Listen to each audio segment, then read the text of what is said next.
Year Creative Push, episode 217. Take that leap and just do it. Start saying, you know what?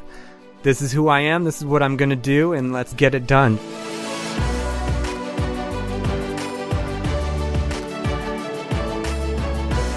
Welcome to Your Creative Push, the podcast that pushes you to pursue your creative passions.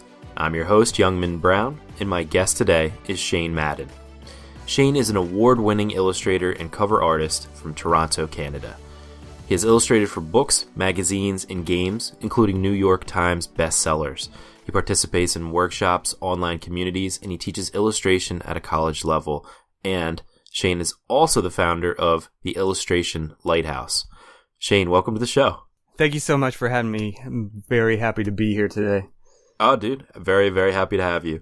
And I can't wait to get into Illustration Lighthouse because I think it's perfect for the people listening to this podcast. But before we do that, I was wondering if maybe you could fill in the gaps from the intro and kind of give us an idea of how you got to the point you are today, creatively speaking. Yeah, sure thing. You know, it's always cliche, but I'm always one of those kids that was just drawing and drawing and drawing. But I actually found my way into art school kind of by fluke. I kind of applied because I didn't really want to go to school and I didn't think I would get in. So I applied and then I got in and I was okay, now what do I do? I'm just going to go whole hog and just do it. So I did that. And when I first got there, I just got absolutely annihilated. I was in class with people that actually went to art high schools and all that stuff. And they started at a much higher level than me. And it was kind of one of those make and break situations where I just decided again, I'm going to do this, and I'm going to get through.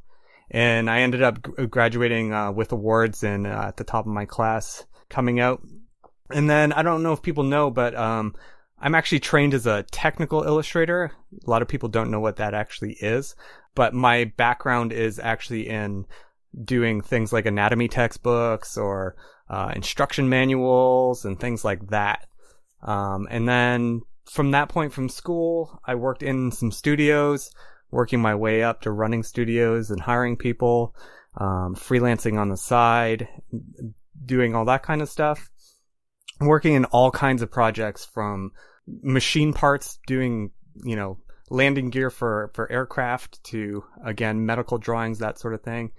But I always thought back and I always really loved drawing things like comic books and, really into movies and video games and stuff like that. So I started freelancing into those kind of genres to try and move myself more into that area. From there, I started teaching college because I really had a passion for helping people out and teaching. And I see a lot of things in the industry and kind of things where I always thought it was like misinformation. So I wanted to kind of combat that whole thing. And as you mentioned, Illustration Lighthouse is an initiative and a project that I've been working on. And that's kind of to help combat those things in the industry. Because I find there's a lot of misleading information or a lot of misinformation or not enough information on certain aspects that, hold people back and hold artists back from achieving a career for themselves or achieving what they want to achieve with their art. And what are some of those, what are some examples of those misinformation? I would say the biggest thing in kind of our industry, what I call it is I call it the field of dreams art career. and that is, if you build it, they will come. Mm-hmm. So even when I was in school, putting together a portfolio, my teachers always said, this, I'm going to date myself here, but this was before the internet and that sort of thing. So it wasn't build your webpage. It was find your best work, make a bunch of postcards, send them out. And if you're good enough, people will hire you. And I was always like, it always stunned me that was like, it's like, you're basically like trying to win the lottery. You're just sending them out, trying to find people to send it out that aren't going to throw it in the garbage pail. That might give you that work that one time or not give you work, and you might not hear from them and that sort of thing. And what I found was I really ended up feeling like crap, and I really ended up feeling like, my work wasn't good enough. If I wasn't getting calls for jobs, I'd be like, oh, maybe my work's not good enough. But what I realized was maybe I wasn't attacking the problem the right way. Because if you're just, sending out postcards into the ether, you don't know if people are actually looking at it. You don't even know if that postcard actually made it to the right person, and whether that person actually made the decision that they wanted to use you or didn't want to use you, or anything like that. So it kind of leads to a lot of negative feelings. And nowadays, especially with websites and stuff, people, they put up their web page and they're like, okay, I'm going to get so much work and this is going to be amazing. And then the phone never rings. Or they're like, oh, I'm going to put up my work on ArtStation and DeviantArt and all this stuff, and nobody calls. It's kind of the wrong way to kind of go about it. I feel like, and I found that you can kind of be more proactive, and come across a lot of work and get a lot of work. So I've been freelancing, for almost 20 years now, 15 years at least, on top of working in studios and stuff. And for the past almost 10 years, I've been full-time freelance. And I really kind of despise social media. And another thing is people think that I need 1,000 followers. I need 10,000 followers. I need all of this stuff on social media. You really don't need any social media to get, commercial work. And the kind of the viability of putting your time into social media isn't as good as you pounding the pavement and finding the right people to hire you for the work that you want to do. One of the things that I think with portfolios and where people lack with portfolios is, I would say 5 to 10 years ago, you were okay doing this, but nowadays you really can't. And that is, everybody thinks, especially coming out of school, and it's what you're taught by your teachers that were probably in the industry 20, 30 years ago, even 10 years ago. Your portfolio is often considered your best work. So you find your 5, 10 best pieces and put them in a portfolio, and that's your best work. But what that does is it kind of confuses people that are going to hire you, and it doesn't let you compete on an even playing field against someone who crafts their portfolio to be perfect for the work that they're looking for. And what I mean by that is, if you are looking for, say you wanted to be a children's book illustrator, and your best work was you drew some still life, you had some anatomy drawings and that sort of thing. You're very much confusing the art director on what it is you actually do and whether you can do the work that they want to do. I've found over the years that people are very hard extrapolating what you do from your work. As an example, they see you drawing dragons, but they need you to draw cats. You can draw amazing dragons, but that doesn't mean that they think that you can draw amazing cats. They would rather find somebody who draws amazing cats. So you kind of got to be honest with yourself and think about what it is that you want and what you're going to put out there, and then craft a story of 5, 6, 10 images. You don't even need that many images in your portfolio. 5 good images is enough work to start getting you commercial work. You need to make sure that those 5 images say exactly what it is that you do and the kind of work that you want to do, and get that in front of the people that are looking for that specific work. And then basically magic happens at that point. Magic! Magic. That's where the magic is. Not just sending it out and hoping things happen. That magic doesn't work. Yeah. Yeah. Well, I like that idea too, and it goes back to creating in the first place, creating exactly what you want to create, like creating what has been in your brain and not creating what you think other people want to see. I guess the same does go, like you're saying, for creating a portfolio to get a job, to actually put your honest self out there so that you're actually happy whenever you do get that job or that work. Yeah. So it's more of a focus is what you're saying, that you should be focusing not on just a job, but the job. Yeah, exactly. And what I think a lot of people do, and especially at the beginning of my career, I was guilty of the same thing. Everybody has favorite artists. Everybody has those people that they look at and, you check out every day. You're like, oh, I wonder if this person put up a new piece. I wonder, everybody has those favorite artists. For me, it's guys like James Jean. Absolutely love his work and stuff. And, you know, there's always that part of you that's like, you know, I want to be just like James Jean. I want to have that career, and looking at what he's done. And so even at the beginning, I would find these artists that I really loved and take a look at, oh, what did they do? Because maybe there's a blueprint that I can follow to have the same success. But I found is when you look at things like that and you look at other people's portfolio, you don't know really what they're trying to say with their portfolio and what their portfolio is actually doing and the messaging that is behind their portfolio.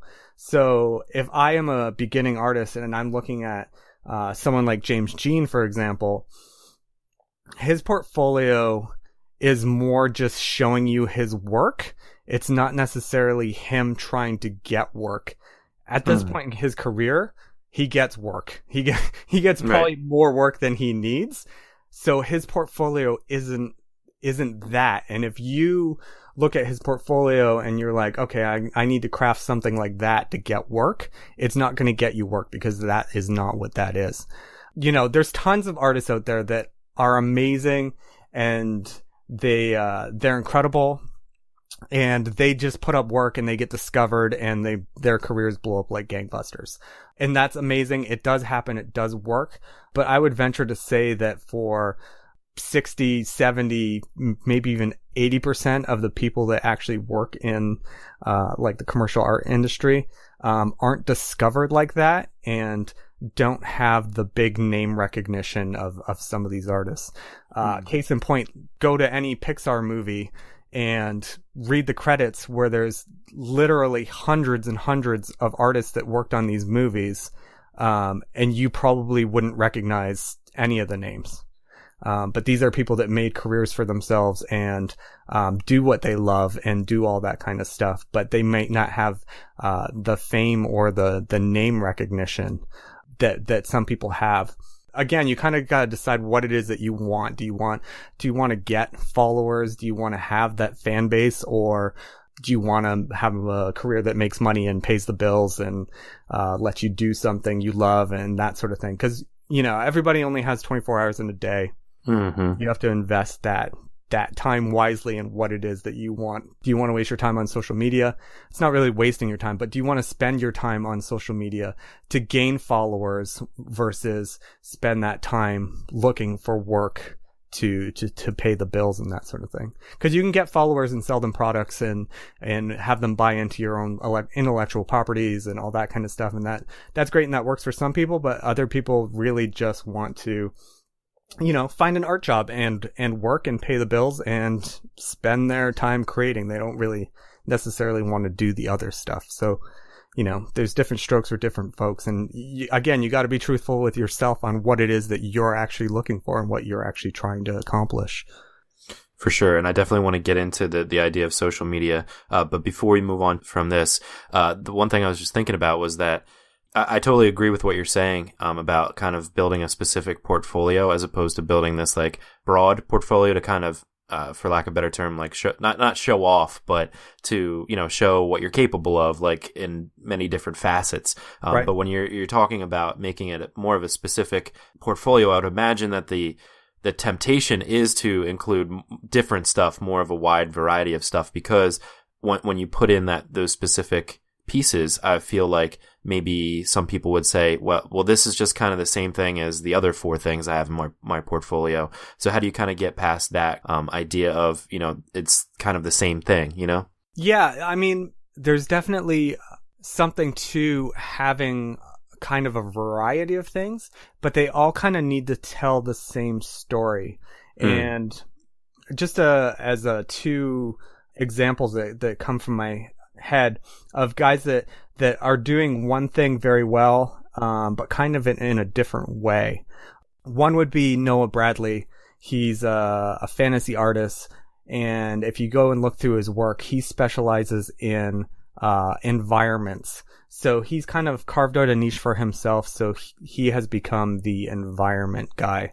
And I don't know if everybody out there knows, but he does a lot of work for Magic the Gathering. And if anybody plays Magic the Gathering, there's always cards for each person that is environment cards where you get your energy from. And a lot of those cards are actually done by him. So he'll draw forests and mountainscapes and cities, swamps and all that stuff. And he's really carved the niche for himself. So if somebody's like, oh, I need an environment, instantly it's like, you look at his portfolio and you see him, and he is the environment guy. Yes, he does people. Yes, he does these other things. But when you look at his portfolio, it's predominantly environment, and he's the environment guy. Some people could take a chance and give him a dragon, and I'm sure he could crush a dragon. But people see it, and they automatically know that he's the environment guy. Mm-hmm. Just to keep it in the same genre of fantasy art, you have somebody like Pete Morbacher, who's created his own intellectual property that he kind of works on now, and all of his work surrounds this property. So he does playing cards and prints and all different kinds of stuff around this world that he's now known for, that he's created, called Angelarium. He's not necessarily creating just environments. He's creating this whole world, and now he's known for that kind of thing. That's kind of like what he is known for. So again, it's kind of, they're kind of choosing one thing to specialize as, and then wrapping some other stuff around it. I know every artist out there, if you feel this way, you're not alone. You want to do everything. Whenever I talk to artists, whether it's kind of mentoring or when I was teaching in college and stuff, I'd be like, what do you want to do? And they'd say, oh, I want to make t-shirts. I want to do covers. I want to do comic books. I want to do this and this and this. And then it's like, okay, so what do you want to do first? Because if you try and do 30 things at a time, you're going to fail at 30 things. But if you try and do one, get some success with that one thing that you want to do, then start adding things on top of it and do the next thing and the next thing and next thing. Because it's really hard to get something going and get something off the ground. But once you start building success with it, it keeps going, and you get word of mouth, and people start referring you to other people, and it starts going, and your career builds. But if you're trying to do 30 things, people get confused on what it is you actually do. So if I'm an art director and I have a project due Friday, say I have a project due this Friday, I need a dragon, and you basically have 4 days to do it. Say that it's Tuesday, so 4 days to complete this dragon. Am I going to hire somebody that I don't know if they can do a dragon? They might do amazing artwork, but they don't know if they can do a dragon. And if that person screws up by like Thursday, I now have to find somebody else to do it in a day to get it for my deadline on Friday, because it's got to go to print. Or am I going to hire somebody that I know is passionate and kills dragons? They just crush it when it comes to dragons. Because again, for them, it's their career. They're kind of gambling on their artists that they hire to come through for them and save their butts to get the work for them on time that looks professional and looks competent and all that kind of thing. So for them, they're kind of gambling on it too. So they're going to kind of bet on the safer bet rather than the person that may kill it, but there's kind of that unknown factor. And, for the most part, art directors don't like to go to that unknown factor unless they have expended all other options. Mm-hmm. It usually goes to the person that's passionate about that sort of thing. Barring that, it goes to somebody that's you've worked with before and is going to give you a decent result. And then it goes to the next rung, which is take a chance on somebody that's kind of, has some cool skills and you'd like to see what they could do with it. But that's kind of the hierarchy that you go down your list, right, and exhaust your resources. Right. It's putting yourself in in their mindset, and it does make sense what you're saying. Yeah. So okay, so I've created my my portfolio, I've figured out not necessarily what I want to do with my life, but what I want to do first, which I think is a really important point that you made. You don't have to necessarily define what you're going to do for the rest of your life. You're going to define what you're going to do first to get that first plate spinning. Yep. So I've figured that out. Now, how do I find somebody to hire me? Like, what's the best method for figuring out who that matches with? Yeah, so there's multiple ways that you can kind of think about it. And at this point, when you decide what it is that you want to do, you can go two ways. You can find, it's say that you're like, oh, I want to be a concept artist. Then you can go to the concept artist market, look what they're actually looking for, and craft yourself to that. Or you can look at the skills that you have in your portfolio and find a market that fits that. Those are kind of your two options. And the reasons being is I've seen a lot of people that are like, oh, I want to be a concept artist. And I'm like, okay, great. And I look at their portfolio, and their portfolio is full of like pencil drawings, maybe some inks and watercolors. And I'm like, there is the rare people that do that in concept art, and there's people that have made a niche for themselves for that. But for you to crack in to that industry doing something new and different is going to be a really hard uphill climb to get into that. So you really got to look at the markets that you want to go into and either figure out if the stuff that you do fits into that, or if the market is more important to you than the stuff that you do, then you have to adapt yourself to that. You know, if you really want to do pen and ink drawings and stuff, then you can look at like comic books doing pen and ink stuff. You can look at children's books doing pen and ink and that sort of thing. But you wouldn't do pen and ink and want to be a graphic designer or, doing concept art or getting into CG or something like that. It's too much of a leap from your portfolio to that. And I have seen a lot of portfolios come through, people that wanted to get into video game art and that sort of thing, and their portfolios were full of student work that had like spark plugs and anatomy drawings and that sort of thing. And it's like, it may be rendered very well, but it's kind of useless to the people doing the hiring. So that's probably the main thing to look out for, is make sure that the work that is in your portfolio actually fits that market that you're actually looking for.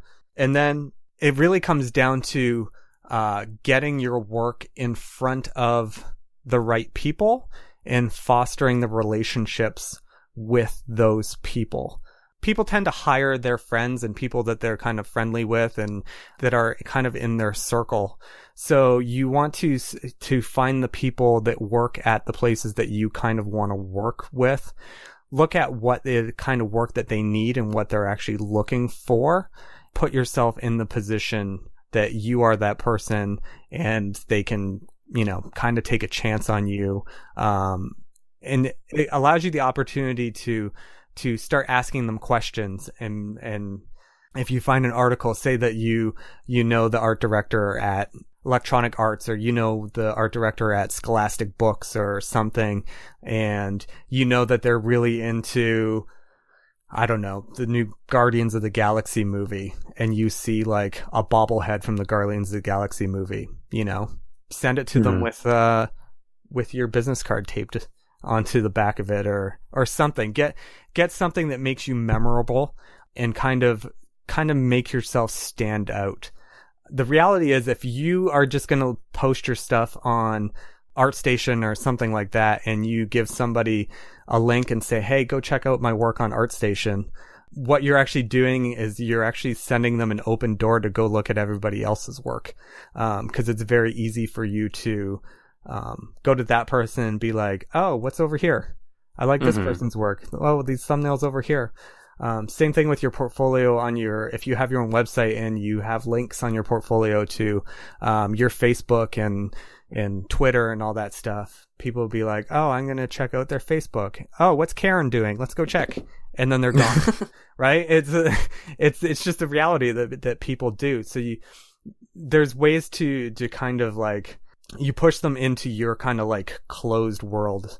And then they kind of can take in what you do. And again, it's the story that you've crafted of the work that you do.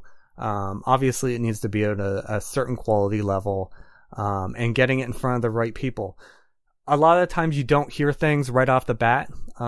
It's very rare to send out your portfolio to somebody or have a conversation with somebody and have them give you work right away, because that's not really how the industry works. It may be a few weeks down the road. It could be 6 months down the road. But you will start to get stuff. If you have the right work and it's for the right people, you will start generating some of that work. I found the best thing, and absolutely, it's kind of, I forget who came up with it. I've heard it somewhere, and it's kind of the mantra. It goes something like, never do by email that you can do by the phone, and never do by the phone what you can do in person. So actually, if you're really serious about what you want to do, and say you want to do editorial illustration, you live in the middle of nowhere, America. I won't name any cities, but you live in a small town and there's no work for you, and you want to do editorial illustration and stuff. We do have access to the internet and stuff, and you could send out emails to people and that sort of thing. But you could also probably save up a little bit of money, take a road trip even, or buy a plane ticket, go to New York City for an overnight, and set up 10, 15 meetings. It might cost you like $500, $1,000 to do that. But if you even get one job that's worth 10,000, that's all paid for. One thing I find with artists is they can't get past that leap of, they try to do everything on the cheap. They can't get past that. You have to invest in yourself and invest in your career to start making those jumps and those gains.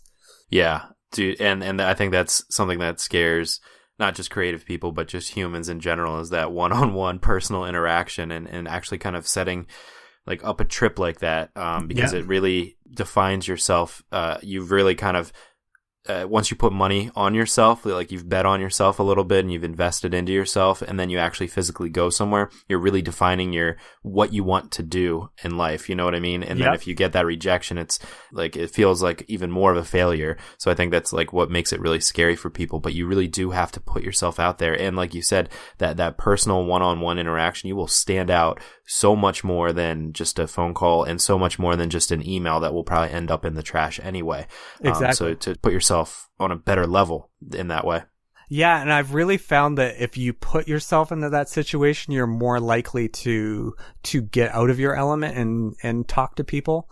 I remember one year I went to San Diego Comic-Con, and I'd never been before, and I was like, okay, I'm gonna go see if I can get work and stuff. So got my tickets, got there, super overwhelming. Like, just the number, this was even years ago. It's probably even crazier now.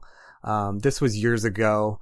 But I got there and it's like, okay, I waited in line for 3 hours to get these tickets.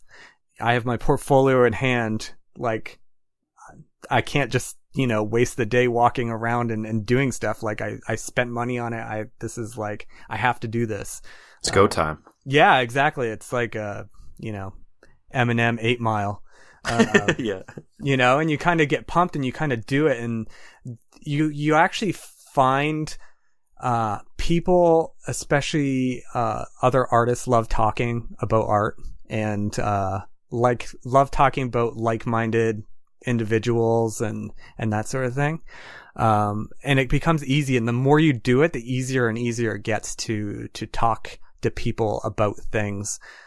Even when I'm doing portfolio reviews, I always tell people, put something in your portfolio that you have like a talking point that you can talk about that makes you sound like you understand how things are done. So like back in the day when we had you'd have to get your artwork photographed and stuff because we didn't have big scanners and that sort of thing. I would put in things like I would leave crop marks and stuff actually on the physical artwork. Because when I was in front of somebody, I could start talking about what these different marks were and stuff, and it just gives you another chance to sound more knowledgeable and that sort of thing.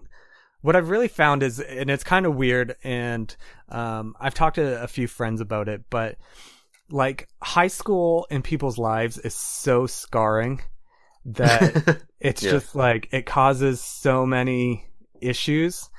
But when you go from like high school where, you know, if you're into art and you're that sort of thing, especially like years and years ago, it might be different now. It's been a long time since I've been in high school, but then you're like labeled as the weird kid, the eccentric kid, whatever. Fucking nerd. Yeah, exactly, right? And you know, you make friends with other people that are kind of in the same group and in the same boat or like the same things. And then you get to college where you're surrounded by hundreds, thousands of people that are like-minded people and do the same thing, and you know, life is easy and that sort of thing. It's kind of the same way when you're talking to these people. When you're talking to art directors, they've been through the same things that you have. You guys have a lot of stuff in common. So there's lots of stuff to talk about and things of that nature. Usually when I send out like emails and stuff, especially cold emails to people, trying to get work for people that I love, I try to make it fun, and I try to make it's never just, hi, my name is Shane.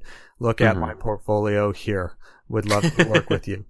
No, I'll be like I remember at one point I was trying to get some more technical illustration work. I would be like, okay, here are the top 5, you know, lists. Lists are like the huge thing, right? Everybody goes on like BuzzFeed and whatever, and you're like, top 5, blah, blah, blah, top 5, blah, blah, blah. So it was like top 5 reasons to work with me on your next technical illustration job. And it's like, and then I did 5 little illustrations. The last, I think it was number 5 was I'll never spoil Game of Thrones, and it was a drawing of dead. My bad.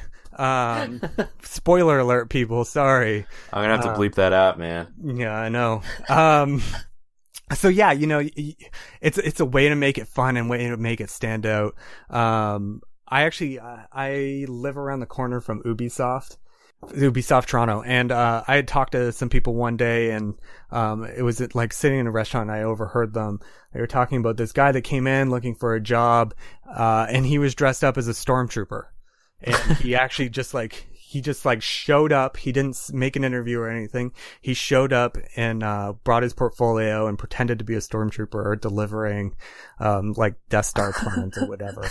And they actually got all the creative leads together, brought him into the boardroom and looked at his portfolio and stuff. The guy didn't end up getting work, but he had a candid audience, and the guys were talking about it for weeks. He had a candid audience with the creative directors that gave him some direction on his portfolio and what to do. Now, if that person actually went home and made those corrections to the portfolio and started doing that, I'm sure he would be the first person on their list of people to call in and bring back, because again, you're making that memorable thing. There's so much noise out there. There's so much like just stuff, like, you know, Twitter is like an avalanche of information, and all social media is like that. You got to kind of make yourself stand out. And the best way to do that is find out what it is that makes you different, what it is that you do that's special, and amplify that. Get it out with that. I always end like most of my emails, especially cold emails, after a top 5 list or whatever it is. I always put, you know, makes great art fun to work with. Because it's like at the end of the day, you got to spend a lot of time with people too. And, you know, if you're going to spend time talking to people and doing stuff, you might as well be fun and enjoyable to work with.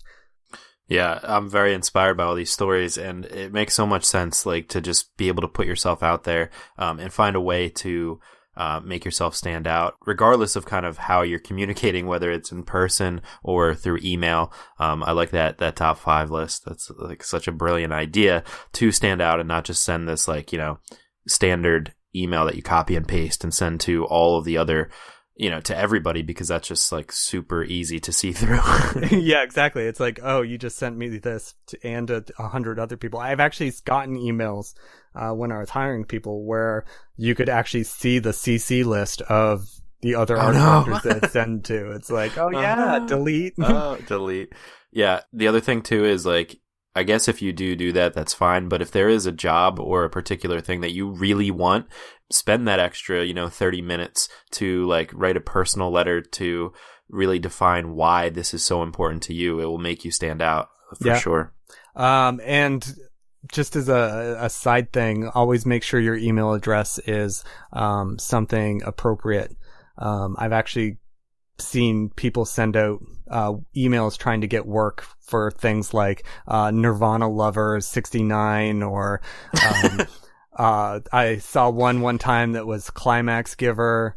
That's don't do that. Don't do it. Just, Gmail is free. It's easy.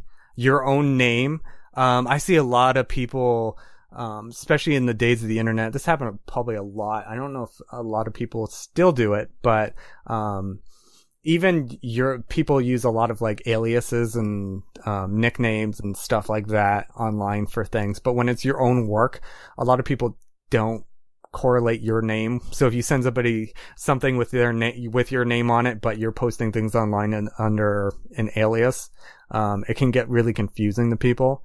So I know a lot of people don't want to put their own name out there, but if you're, starting a YouTube channel or you're starting a Twitter and stuff, consider using your name plus art or design or illustration or, something. So it's really easy for people to find. Back in the day, conceptart.org, great artists, love them. Kakai Kataki, his actual handle on concept.org is Prostate Sunrise, I think. So his name isn't actually on it. It's just that. And I can imagine the confusion of people that are actually like not knowing that that's actually him, and that, you're trying to find somebody's work or that sort of thing. You're making it hard. And what you really need to do is you need to really make these people's lives easy, because art directors and people that hire artists are busy too. They're not just spending their day searching the internet for stuff. They might be looking at cat pictures, but they're probably not. They're probably doing work and trying to hit their own deadlines and stuff. So the easier you can make their lives is the more that they're going to want to work with you. And everybody wants somebody who makes their life easy. Right. Now, kind of going back to like the whole social media thing, why is it that you despise social media? Is it because of what you're talking about? Like if you send an art director or somebody to your Facebook, they could just get lost in the, looking at other people, same with Instagram? Or is it to be focusing less on social media and more on the actual work, or something different? Yeah, for me, it's it can be very confusing. It can be very helpful. I find there's kind of 3 different types of artists that you can categorize people in, especially when you're talking from like a commercial art standpoint. Fine art is kind of its own beast, but there's kind of the artists that want to work for somebody else, as in like a studio setting. There's artists that want to be freelance. And then there's artists that want to create their own IPs and sell products. The first 2 are a lot easier because, you basically, you get your work together and then, send it off and somebody hires you. Freelance, the only difference really between getting a freelance job and getting a studio job is that freelance, you just do it more often. Studio, you do it once and you're good for probably at least a year, if not more. Whereas freelance, you're kind of doing it every month. But the actual process of it is actually very, very similar. And then selling your own products and stuff is really about, audience building.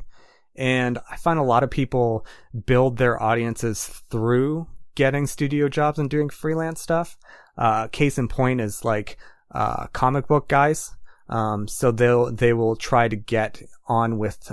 They usually don't start just building straight from their own indie comic or webcomic or that sort of thing. They use actual like big comics companies like Marvel, DC, Image, all that kind of stuff. They attach their wagon to those, get publicity from working on those projects, and then building their following from that to sell products to. Because I don't know if people know, there's like, the mystique of working for a comic book company and stuff. But if you actually look at the wages that those guys get paid, it's pretty crappy. You see anywhere from like pencilers getting like $100 a page to do penciling. I guarantee you that page takes at least a few hours, if not a whole day's worth of work or 2 days worth of work. But they're getting like $100. So that's, could work out to $50 a day.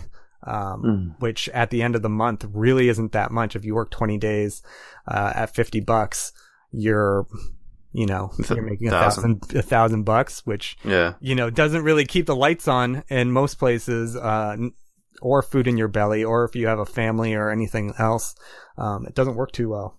So a lot of those people, they work out in their deals that they own the actual physical artwork. They can't reproduce the artwork, but they actually own the physical artwork, for which they can sell. So they spend a lot of time, doing the artwork. They get paid by Marvel to $100 to do the page. And then they go on eBay and sell that original artwork page for another $500. So now they've made $600, off of one page. And the bulk of the money didn't actually come from, the production of it didn't come from the original source that hired them to do it, or selling commissions, or, a lot of them actually make the bulk of their money in different ways from the actual, companies hiring them. And there's a lot of art industries that actually revolve around that, going to conventions and selling prints and selling work and that sort of thing. So building your fan base and building your following, is great for that. It's a really hard road unless you go viral, and that happens. Some people do go viral, but you shouldn't expect, to go crazy and go, I got 12,000 followers in a few days. You look at a lot of artists on Instagram and Twitter and stuff like that. A lot of them have been there for years, slogging and building and building and building up to the point that they're at now. A lot of them didn't get to that point overnight. It does kind of grow exponentially in social media and stuff, but it's not an overnight thing. And if your goal is to start making money, and I see a lot of people, and I've talked to a lot of people who, and I even went to school with a lot of people who are much more talented than I was. But when I reconnect with them and stuff, they're driving forklifts in dairy factories and doing all these other non-art jobs. And it's kind of sad. And that's one of the reasons why I created Illustration Lighthouse, because it's kind of sad to not have the information to take their skills to actually, create work for themselves and that sort of thing. It's kind of a different mindset. You have to kind of take the skills that you have and match them and start building on that stuff. Right. And I've heard you talk about this before too, is the fact that there are so many other, I don't want to say weird, but just random jobs that you never really think of as an artist. And I know that you've had a couple of those kinds of jobs where you didn't really expect to kind of go that direction, but it's a way to make money and put a roof over your head and food on the table. So could you talk just a little bit about that? Sure. I a good example is, I don't know if people know or don't know, but Harlequin. Harlequin does romance novels. I've actually done, for them, I think it's over 300, almost 400 covers for them, in the last few years. Oh, wow. Yeah. My teenage Xbox playing self, never would have been like, I'm going to do covers for romance novels. Yeah. But it's really awesome. It's really fun. They're great to work with. It's a great relationship, and I love working on their stuff and that sort of thing. But I never would have thought that I would be doing that stuff. Mm-hmm. And if you go to my website and stuff, a lot of it isn't that. There is a section on photo retouching and stuff for some Harlequin covers if people want to peruse that and have a good laugh, because it's pretty hilarious. But yeah, every time I get a cover to do for them, and I usually get a couple a month at least, I always have a big smile on my face doing it. And I know it's like, it's helping to keep the lights on and doing all that kind of stuff. And it allows me to do other things and other projects that I want to work on, like if I want to do my own project or just spend some time creating some artwork for myself even. That's the one big thing that I find too, when people are starting off, especially when you're in like high school and stuff, and even through college, I found is when you're creating artwork, you're like creating it for yourself. You're drawing what you want to do, you're creating what you want to do. But then when you actually like get out into the industry and start doing it, you realize pretty quickly that you're not drawing for yourself anymore. You're drawing for somebody else. You're creating what somebody else has come up with, and you're trying to solve their visual problem, not necessarily your own. So it's nice to take some time and do that kind of thing. And if you know that there's money coming in from these other projects and stuff, it's good to, it allows you to have the time to take a vacation, go out with your family, create some artwork you want to do. The other things that I do is, if you go on Amazon, you can find some of my books. I was getting into doing like adult coloring books and things like that were like the big thing. So I have a series of 4 books that are adult connect the dot books. So these have like thousands of dots on them. Some of the books are 3D, so cool. You draw it, you put on the 3D glasses, and it pops out 3D at you. Cool. I have a couple adult sticker books coming out soon that I'm just finishing up working on and stuff like that. So again, out of the ordinary, a little bit different. Even like I said, putting instruction manuals together and doing a lot of technical artwork and architectural renderings and all kinds of stuff. I always think of myself as an art mercenary. It's whoever wants to slam down the bag of money, I will be more than happy to fulfill what they're looking for. I like it. Yeah, and I think that's the other thing too, like with Harlequin, like, and so many other things, like you just don't think of that as like they need an artist, you know what I mean? And I think that people can really, if you really expand your horizons and really like kind of open your eyes and look up, and really just try to find different opportunities that you can insert yourself into, and be a mercenary for them, because so many people do need artists. They can't create it, so well, you might as well do it for them. Yeah, I mean, anything. Just go to us. Any sort of product that you actually buy has some sort of artwork associated with it, usually. IKEA instructions. Somebody's got to create those. And, Kinder eggs. Somebody's got to create the piece of paper that goes into it to tell you how to put your Kinder toy together. All that stuff is somebody doing that. Is it glamorous? Probably not. But, somebody paid somebody to do that. That stuff just doesn't create itself. Absolutely. So would you have any advice for people who have like never made a cent from their work? Perhaps they have like an Instagram account, so at least they're, they're comfortable with at least sharing their work with the world in a way, but they haven't ever made a cent from it. Would you have any advice for them as a starting point? Yeah, it's the people that haven't made any money yet kind of fall into 2 different categories. You kind of have the people that are scared, the people that have, they have the talent and they're more scared to put themselves out there and get themselves out there. And there's lots of strategies and stuff to overcome that and start building that stuff. Again, we talked about it with, getting your portfolio message right and how to break the ice and talk to people. But then there's the other people that, they might not have the work, or they just want to start getting work and that sort of thing, and build up their portfolio while they're doing that even. There's ways to do that. And what I suggest is to look at the work that you want to do and then find local businesses that will take a chance on you to do that kind of stuff. Say you were really into doing book covers or posters or that sort of thing. Find a local band that needs some artwork and stuff and work out a deal with them to do it.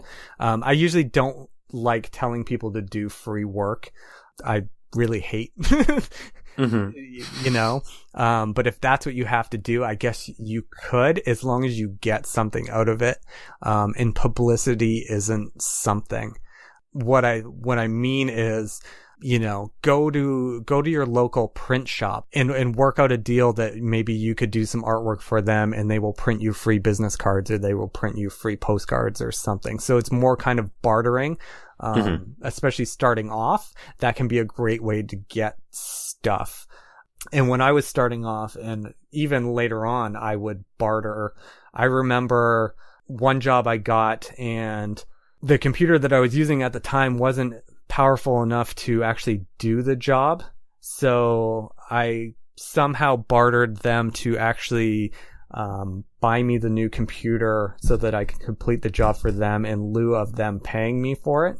So it's kind of, a way to get to start building up the stuff, because that was more value to me. Them paying me the money wasn't as valuable as me having the powerful computer that I can then use that computer to do more work, to do all kinds of stuff. So some people might not have the actual physical money to give you, but you might be able to barter things. And I've seen people and I've had students that have gotten Wacom tablets or all kinds of stuff through bartering rather than actual like money. So it can work out in the end. And that's a great way to break in and start. That's why I hate being like, do it for free for publicity and that sort of thing. I wouldn't even do free artwork usually for my family.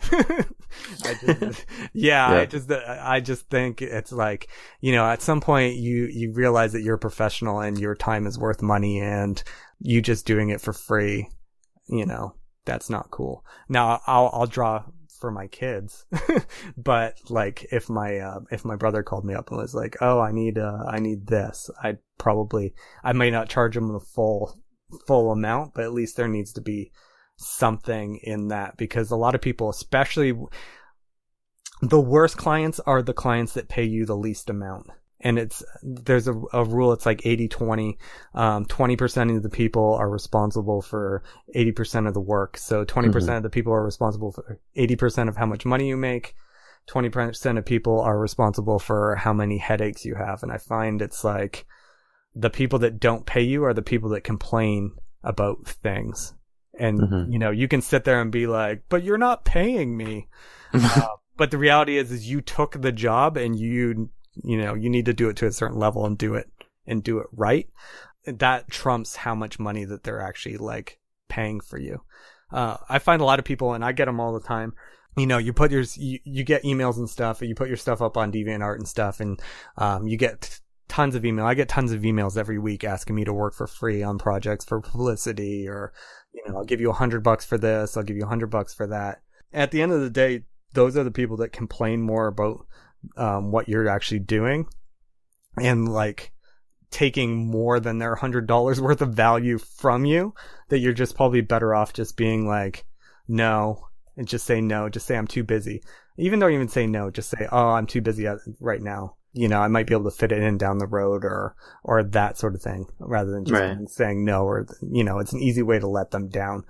It's kind of, I break it down all the time, and it's kind of like, it's more of a math problem. It always comes down to a math problem. And that math problem is, if you were working in a job, say you were working, I don't know what the rate is, but, say you were working at Starbucks and you were getting paid $15 an hour. So $15 an hour over your 40-hour work week. So you make $600. You spent 4 days of that week actually looking for work. And what I mean when I say actually looking for work, I don't mean just, you send out a couple emails and then you go have coffee for the rest of the day. If you spend the 4 days actually looking for work and finding the right people and making some phone calls and doing all that kind of stuff, and say 30 hours, you spent 30 hours finding just one job that was worth $1,000, then you're actually coming out ahead.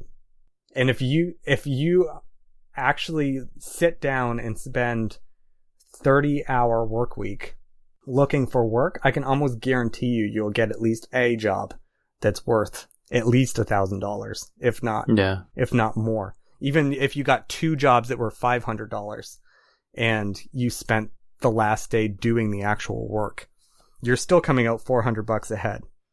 And also building connections and building more of a portfolio and just building to that kind of momentum that we were talking about earlier. Yeah. Exactly.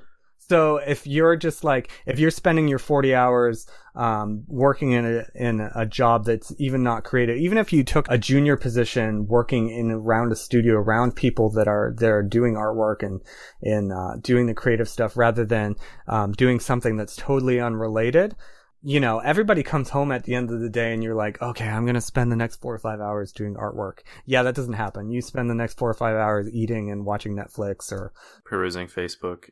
Yeah, perusing Facebook. Your friends are going out for drinks. You go out for drinks and whatever. So the reality is you're not spending any of your time on your artwork, and you're just like, you end up getting caught in the cycle, and you're just, you know, you just go through the paces, and that's fine. People have, you know, you work hard for your 40 hours a week. You want your downtime. You don't want to just come home and keep working.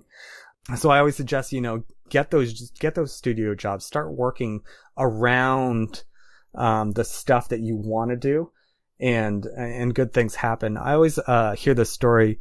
I've heard Bobby Chu tell it. Yeah, he's on the show before too. Love him. Yeah, he's amazing. He told me the story, and I've heard him tell it in podcasts and on different things, where he was working at a toy factory, and he kind of was hanging out around the guys and in the design department and asking them questions and, you know, being really inquisitive and stuff. And they had a guy go down sick one time, and they needed somebody to pick up the slack. And the people in the department were like, "Hey, why don't we give Bobby a shot? He was around in the area and that sort of thing. And we've taught him a bunch of stuff, and he could probably do it." And then, you know, he jumped in, was able to do all this stuff, and, you know, that's a good kickoff to what he is, going from working in the factory.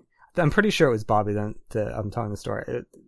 I'm pretty sure. I can't guarantee, but I'm pretty sure. We'll have our fact checkers. Have the fact checker look it up, but I'm pretty sure.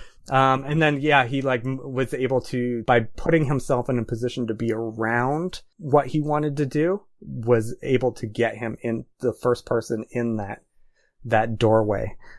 So if you're just starting off, I would say, you know, start hanging out with people that are in the industry and stuff, because a lot of times, even if I get too much work, I pass it off to friends that I know that are competent to do that type of work. Or if I get work and they don't have a budget that they can afford for me to actually do it, I will pass it to somebody that I know that might be, you know, just starting off or whatever, and I can give it to them to get a foot in the door and that sort of thing.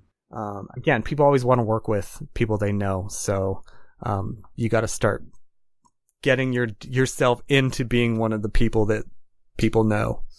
Right. And I think also, just for people to do that, to get that first job, or to just put themselves out there for one freelance job, you know, you have everything else going on and you're doing your own personal work. If you have a full-time job doing something else, there's nothing to stop you from doing one job. No. You know, do that one job and then see what happens. You know what I mean? The other thing is like, everybody, I've heard a lot about like resumes or things like that. Resumes are always good for maybe getting you your first job, but after that, they're pretty much useless. It relies on job experience, and more so in this industry, it's just portfolio. I mean, I've been working since like almost 20 years now, and I've only once ever been asked for my resume. Only once in almost 20 years. And that one time was after I got hired for my teaching position in college. They needed to have my transcript as like a document to have on file that said that I had graduated school. And that's the only time I've ever in my entire career been asked for resume. It's always portfolio. And I think that's really inspiring too, because like then I think that's the holdup for a lot of people that didn't go to art school, or, you know, had a really long gap in their kind of creative resume, that nobody really cares. It's about what you can do now. I mean, the art world is the ultimate level playing field. Like when you're competing on jobs and stuff, whether you're 6 months into the industry or 30 years into the industry, It's kind of scary because you're competing for the same jobs, but it's also really exciting because you're competing for the same stuff, and you're almost getting the same rates. You potentially could be getting the exact same rate doing the work as somebody who's been doing it for 30 years when you've been doing it for 3 minutes. And everybody, when you're working on jobs, especially in freelance jobs, everybody does things differently. Say a job's worth $3,000. I can do that job in 15 minutes. You can do that job in an hour. I made $3,000 in 15 minutes. You made it in an hour. At the end of the day, the job's still worth the job. So anything that you can do to make your life easier, to make you work faster, to maximize the value of what you're doing, is better, because you could make that piece amazing, spend 40 hours on it. I do the same thing. I only spent 3 hours on it. We both made the same amount of money. It's just you put it over 40 hours and I did it over 3. So my value is actually, much higher. And that's what I find with people that are in the industry. It's usually they don't necessarily produce better work, as they can produce it faster.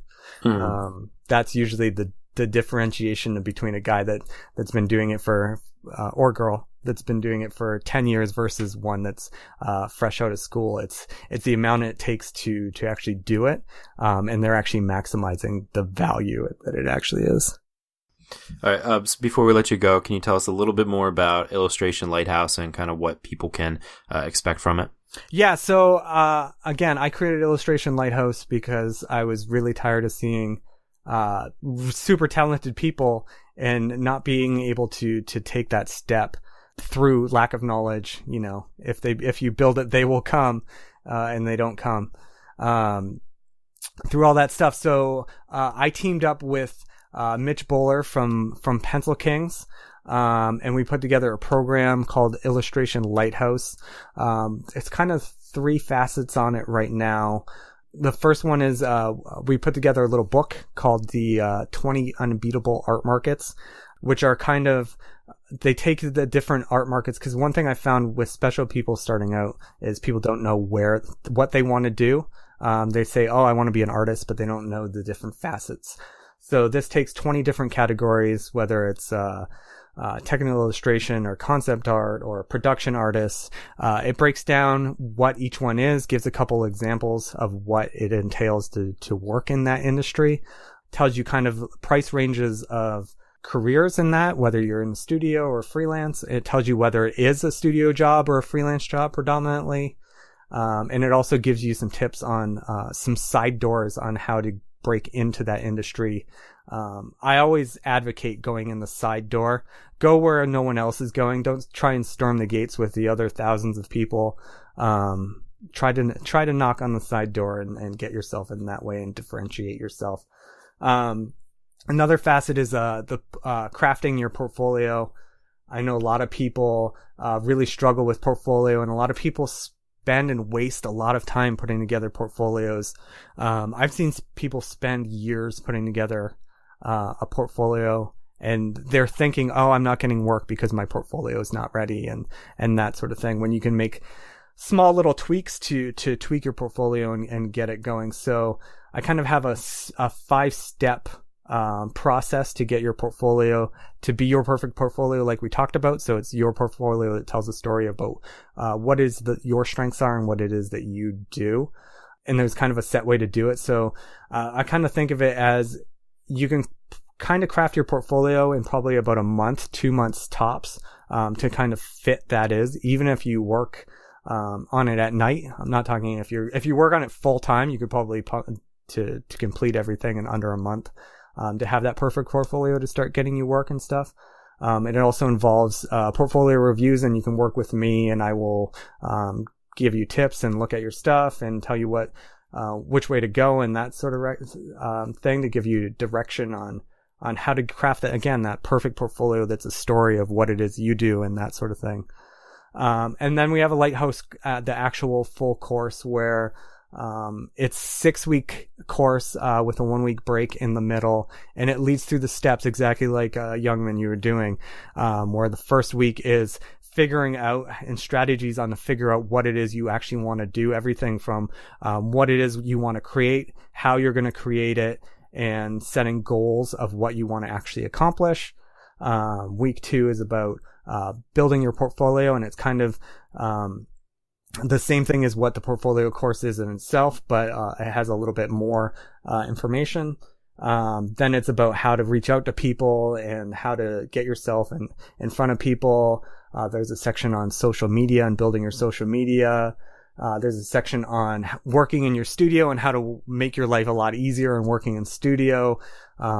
Different tips and tricks and that sort of thing. And building it all up and building up your website and creating a website for yourself that's not, again, doesn't have things like links to outside things like ArtStation and Portfolio, and deterring people away from that, and how to get people to it, and just, kind of working in like a freelance kind of thing. Because I think if you're an artist and you're working in a studio, I think you should be trying to get some freelance stuff on the side, just to kind of build your name and build your recognition up.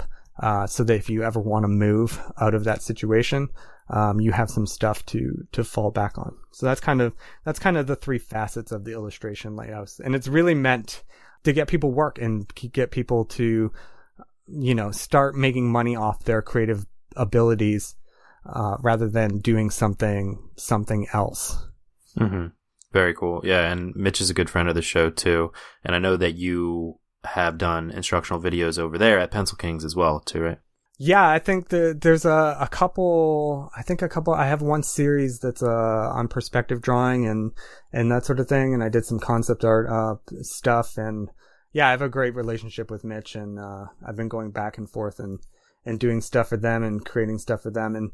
And we ran the Lighthouse course through Pencil Kings just before Christmas, and we had a great turnout, and people really seem to love it and get a lot of information. I still get people contacting me, telling me how much they enjoyed going through and how much they learned. One of the guys I know, he started his own publishing company in Australia and is making his own books and stuff. So shout out to Maddie. Oh, nice. Yeah. Nice. Yeah, Maddie. Very cool. All right, Illustration Lighthouse. I think it's very valuable for a lot of people listening now. Definitely take those steps. If you're not making money from your art, you have the talent. Definitely put yourself out there. Definitely do it, because you deserve it. Your time is valuable. No one's gonna believe as much in you as you do. Yeah, absolutely. Well, I believe in you. Yeah, everybody. I believe in you too. Shane, dude, this has been awesome, but it's time for the final push. This is where I ask you to reach through the microphone and just grab the shoulder of one of the listeners that you've already really inspired today, and just give them your best words of advice and push them to pursue their creative passions. Oh, that's deep. Deep. Deep. Okay, I'm sorry. Is dead. But you got him. No. Our careers are amazing. Honestly, there's a bad day creating art is better than a good day doing anything else. So, you gotta again find it out what it is that you want to do. It's kind of cliche at this point, but you really got to look at yourself, find out what you want to do, and you really use that to differentiate yourself. I find a lot of people are ready to go and ready to start getting work probably normally like 6 months before they actually start doing it. A lot of times people will spend a lot of time crafting their portfolios, and everybody works in their studio and sits in their studio, and you kind of put yourself into your little safe art bubble, but your little safe art bubble doesn't actually generate you any money or generate you work or that sort of thing. So if you're really keen on creating a career for yourself and making this art thing work and stuff, it is scary. I'm not going to lie that it's not scary. It is a little bit scary. But once it starts rolling, once it starts going, you actually, you get in the flow, and it's just the next thing you know, you have like 10, 20 jobs to work on, and people are calling you to work on work, and you get to work on cool things that you probably never thought you would have, but you'll never will do that unless you actually take that leap and just do it and start saying, you know what, this is who I am, this is what I'm going to do, and let's get it done, just like I did when I was thrown to the wolves in art school. Just at some day, you just gotta say, you know what, I'm gonna do this and keep pushing. Keep pushing. The best words for this particular show. I love it. And get out of that safe bubble and really put yourself out there. For sure. Shane, man, thank you so much for coming on the show and for giving us that push today, man. Anytime. Enjoy. If anybody wants to reach out to me on social media or has any questions about anything, please shoot me an email and I will try to answer you as quickly as possible. What is it? Nirvana69 at no, Shane at ShaneMadden.com, right? Shane at ShaneMadden.com. If it's Lighthouse related, the best thing to do is to hit us up at support at illustrationlighthouse.com. That email comes both to either me or Mitch. Well, it actually comes to both. It's not or. So it's me and Mitch. So you can get an answer back pretty quick. Another cool thing is if you go to the Illustration Lighthouse, right in the front is a little quiz that you can take to find out how ready you are to start to working in the industry. So if you're kind of unsure and that sort of thing, you can take a little quiz and it will kind of give you just kind of a readiness score to find out how much work you need to do and where you can kind of improve and get a little better. Very cool. And that's at illustrationlighthouse.com. And then Shane's website is shanemadden.com. There you can find links to all of his social media things. And you can find links to everything we talked about today at yourcreativepush.com/Shane Madden. Shane, man, thanks again. Excellent. Thanks a lot. Shane Madden, just a doozy of an episode, a really fun one, and really not much needed for me to say, but I just want to really remind you and encourage you that you don't need a resume. All you need is your past work, your best specific past work for the job you want if you are looking for a job or looking to start making money from your art. And the only way to get that work, that awesome work, is to do the work, to put that time in and to keep improving. And hopefully that also encourages you to keep doing the thing that you want to do, because that is the type of work that people will trust that you can do because you've already proven it by doing it and continuing to get better, to continue to upgrade your portfolio and to continue to push forward in the direction that you want to go. And then, like Shane said, once you've built it, they won't come running. You've got to go to them, whatever that means to you, whether you're trying to find a job or you want to do it on your own and build an audience. You've got to put yourself out there and don't get discouraged when you start sharing it and it's not an instant viral hit on the internet. You have to put the time in, the slow and steady grind. That's how most of the artists that you love did it themselves. They were exactly where you are at now, the exact point that you are at right now, and they had the same talent level as you at some point in their career and the same number of followers and the same amount of money made, the same amount of fear and anxiety. Perhaps they probably still have that fear and anxiety at this point in their career, but they put the time in and improved and got to the point that they are at now with all that hard work and discipline. So put in that hard work and that discipline every single day, including today. And if you've already put some time in, I'm congratulating you right now and giving your earbuds a virtual high five. If you're working right now, high five to you. And if you're inspired and about to go get to work, I'll give you a slap in the butt as you get moving, and then I'll give you a high five later. So just a huge thank you again to Shane for coming on. Again, that's illustrationlighthouse.com. You can find everything there, or at the show notes page at yourcreativepush.com/217. And head to the Facebook group as well to join in the discussion about making money or building your portfolio with the intention of making money. Share your thoughts or your fears, or even your advice based on past experiences if you are down the road a little bit. You can head to yourcreativepush.com/group to get there if you have not already added that to your favorites. But that's all I've got for you today. Hopefully you were inspired to go and get your work done, so go and get it done. We will be here for you on Thursday if you need the push again. I love you all, and we will see you then. Bye. Never miss a push. Head to yourcreativepush.com/subscribe to find the easiest way for you to subscribe to the podcast.